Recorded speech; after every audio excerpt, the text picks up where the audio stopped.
Tax के front पर अब सभी को सबसे बड़े इवेंट का इंतजार है जो इस महीने होने वाला है, यानी बजट 2024। 23 जुलाई को पेश होगा बजट, और बजट में इनकम टैक्स को लेकर आपके मन में भी कई तरह के सवाल होंगे, जैसे कि टैक्स छूट बढ़ेगी या नहीं, यानी कि टैक्स छूट वैसी रहेगी जो अभी तक मिलती आ रही है। किस टैक्स रिजीम में छूट ज्यादा मिलेगी, क्योंकि हमने पिछले बजट में देखा था न्यू टैक्स रिजीम को ज्यादा अट्रैक्टिव बनाया गया था, और अगर टैक्स छूट बढ़ती है तो कितनी बढ़ेगी। ये सब तो तभी पता चलेगा जब वित्त मंत्री निर्मला सीतारमण 23 जुलाई को बजट भाषण पढ़ेंगी।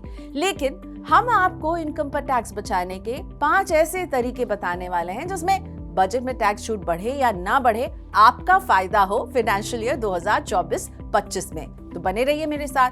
तो सबसे पहले सेक्शन 80C पर ध्यान दीजिएगा। अगर आप ओल्ड टैक्स रिजीम चुनेंगे तो सेक्शन 80C में आपको मिलता है डिडक्शन। इनकम टैक्स बचाने का यह है सबसे पॉपुलर तरीका। इनकम टैक्स एक्ट के सेक्शन 80C के तहत निवेश करके आप 1.5 लाख रुपए तक का डिडक्शन क्लेम कर सकते हैं।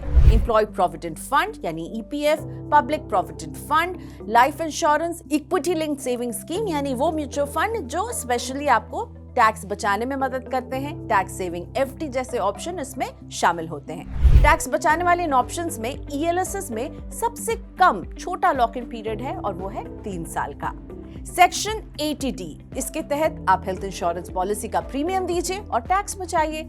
आप अपनी पत्नी और बच्चे के लिए हेल्थ इंश्योरेंस खरीदने पर 25,000 रुपए तक के प्रीमियम पर डिडक्शन क्लेम कर सकते हैं। सीनियर सिटीजन्स के लिए डिडक्शन लिमिट 50,000 रुपए है। अगर आप खुद और आपके पेरेंट्स दोनों सीनियर सिटीजन कैटेगरी में आते हैं तो हेल्थ इंश्योरेंस के प्रीमियम पर हर फाइनेंशियल ईयर में 1 लाख रुपए तक का डिडक्शन ले सकते हैं। अब तीसरी चीज जो बचाती है आपका टैक्स, घर खरीदने या बनवाने के लिए आपने लिया है होम लोन, तब भी इनकम टैक्स बचाने में आपको मिलेगी मदद। इनकम टैक्स एक्ट के सेक्शन 24 के तहत होम लोन के ब्याज पर टैक्स डिडक्शन क्लेम किया जा सकता है।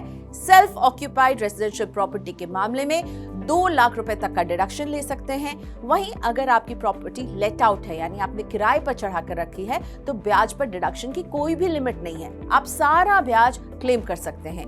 होम लोन के प्रिंसिपल रीपेमेंट का फायदा सेक्शन 80C के तहत मिलता है। अब आते हैं चौथे नंबर पर। HRA यहाँ पर है, यानी हाउस रेंट अलाउंस। किराए के मकान में रहने वाले सैलरीड कर्मचारी इनकम टैक्स एक्ट के सेक्शन 1013A के तहत HRA पर टैक्स छूट ले सकते हैं। HRA क्लेम करने की कंडीशन ये है कि आपका एम्प्लॉयर यानी आपकी कंपनी जो है उससे आपको HRA मिलता हो और आप जिस घर में रह रहे हैं उसका किराया आप भर रहे हो। हाउस रेंट अलाउंस यानी HRA क्लेम करने के लिए कुछ शर्तें हैं। पहला, HRA के रूप में मिली आपकी जो भी वास्तविक रकम आपको जो अलॉट हुई है। दूसरा, मेट्रो सिटी में बेसिक सैलरी प्लस DA का 50% और नॉन मेट्रो सिटी में बेसिक सैलरी प्लस DA का 40%। तीसरा, मकान के सालाना किराए में से सालाना बेसिक सैलरी प्लस DA का 10% घटाने के बाद बची रकम। तो इन तीनों ही कंडीशन में जो रकम कम होगी उस पर डिडक्शन आप ले पाएंगे।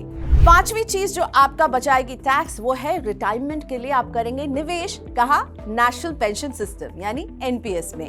NPS में निवेश करने पर 3 सेक्शन हैं जो आपका टैक्स बचाते हैं।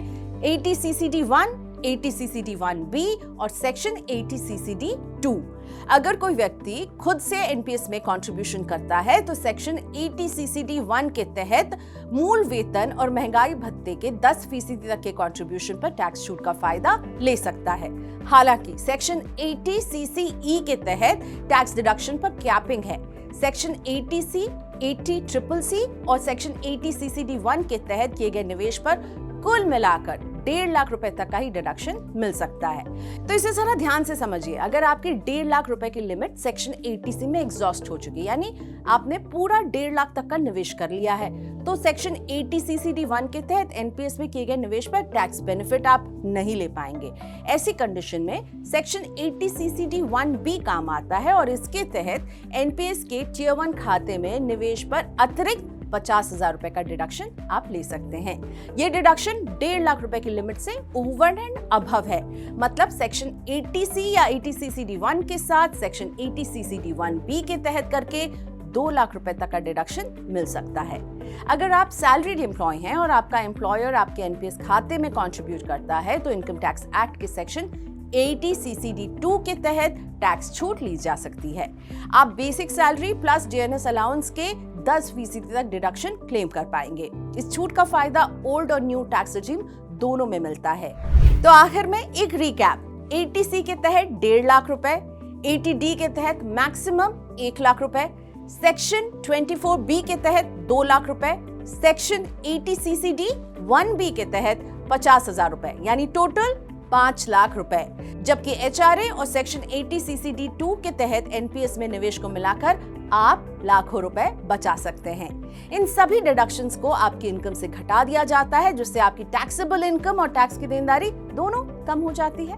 तो यानी बजट 2024 में अगर टैक्स पेयर्स के लिए इनकम टैक्स में कोई रियायत नहीं भी आती है, तब भी आप हमारे बताए गए 5 तरीकों से टैक्स बचा सकते हैं। खास तौर पर अगर आप हाईएस्ट टैक्स स्लैब यानी 30% की टैक्स ब्रैकेट में आते हैं, तो इन तरीकों से लाखों का टैक्स बचाने का रास्ता आपके लिए खुला रहेगा।